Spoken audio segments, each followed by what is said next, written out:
three questions, if I may, on the horrific murder of Charlie Kirk. Government and local officials said that Antifa inscriptions were engraved in these bullet casings that killed Charlie Kirk. It appears to be a trend, especially after what we saw in the Annunciation Church shooting, Catholic Church shooting. Additionally, Stephen Miller recently commented on the rise in this kind of violence, saying there is a domestic terrorist movement growing in this country. The president is designating Antifa as a domestic terrorist organization. I'm wondering, what is the approach to holding these people accountable, just to ensure that violence like this just is eradicated moving forward? Sure. Well, Antifa is going to be designated a domestic terrorist organization. The president intends to sign that executive order very soon as it's drafted, as soon as today, later this afternoon.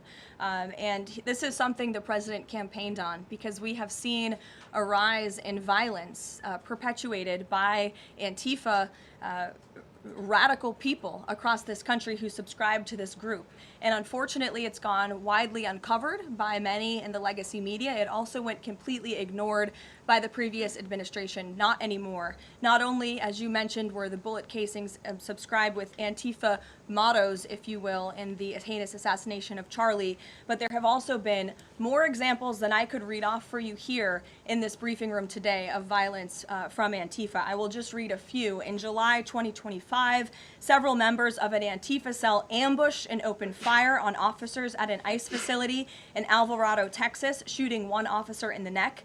Also in July 2025, 3 Antifa members were charged with assaulting a police officer during a violent riot outside an ICE facility in Portland, which for weeks prior had been under siege from the local Antifa terror cell. In February 2024, a transgender Antifa terrorist detonated an explosive device outside of the office of the Republican Attorney General of Alabama. In July 2023, Antifa members linked to abortionist group Jane's Revenge firebombed pro-life facilities and vandalized churches. In January 2022, a suspected Antifa member was arrested for bringing a pipe bomb to a pro-Trump event. In January 2021, an Antifa supporter threatened to shoot police officers and Trump supporters outside of the Florida State Capitol building. Again, I could continue to list many more examples for those in the room who don't believe this is a serious threat to American safety and our national security, but this administration knows that it is. That's why the president will be signing this order. And we will also be, most importantly, looking at who is funding Antifa and who is funding these other violent left-wing groups that we've seen perpetuate so much crime and mayhem across our country.